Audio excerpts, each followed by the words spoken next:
Jasmine Crockett rages against ICE, calls them slave patrols. Rep. Jasmine Crockett, the fiery first-term Democrat from Texas, is once again setting Washington and the media world ablaze. Over the weekend, she lit up the Sunday political shows with remarks that are still echoing across cable news and social media.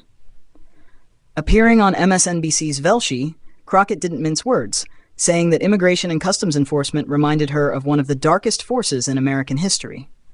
Her comparison was blunt and unapologetic.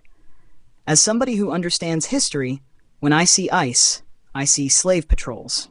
That one sentence sparked an immediate firestorm. Conservatives called it reckless and insulting to law enforcement, while progressives praised her for speaking uncomfortable truths about how America enforces its immigration laws.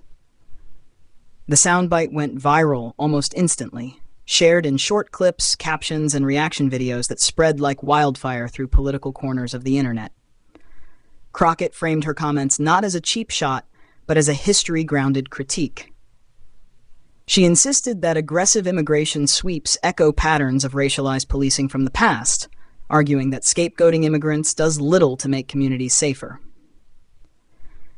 In her words, the facts show a different picture. White supremacists commit murders at higher rates than undocumented immigrants, yet it is immigrants who are often demonized. To her supporters, this was a necessary reality check. To her critics, it was a dangerous dismissal of crimes committed by non-citizens. The backlash from the right was swift and loud. Commentators on Fox News and conservative outlets blasted the analogy as inflammatory, claiming it smeared federal agents and trivialized history. They pointed out that ICE officers are tasked with enforcing federal immigration law, not terrorizing communities, and accused Crockett of using race-baiting rhetoric to score political points. On the other hand, progressive activists and civil rights voices argued that Crockett was tapping into a long-running conversation. For years, historians and organizations like the NAACP have linked early slave patrols in the South to the foundations of American policing. Though scholars debate the nuances of that lineage, the underlying argument that enforcement systems in America often have racialized roots resonates strongly with her base. Crockett's bold phrasing, they argued, forced the country to confront history rather than gloss over it. The timing of her remarks could not be more politically charged.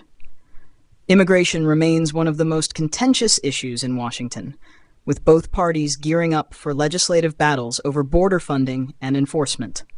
Republicans now have a fresh talking point to rally their base, casting Democrats as out of touch with public safety. Democrats, meanwhile, are forced to walk a tightrope, energizing progressive activists without alienating swing voters who want stricter border policies but dislike extreme rhetoric. And this is far from Crockett's first viral moment. She has built a reputation for throwing political punches, whether in heated committee hearings or public interviews. To her supporters, this fearlessness makes her a rising Democratic star. To her critics, it's proof that she thrives on outrage more than policy solutions. Either way, she knows how to dominate the conversation. The fallout is predictable, but powerful. Republicans will seize the slave patrols line for campaign ads and fundraising pitches, while Democrats will attempt to steer the debate back toward policy. ICE will continue enforcing the laws on the books, and activists will double down on their messaging.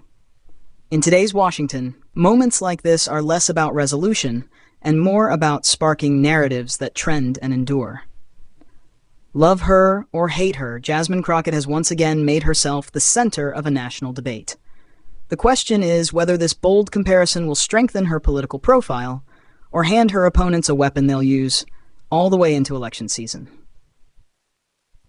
What do you think? Was Jasmine Crockett simply telling a hard truth about America's past and present?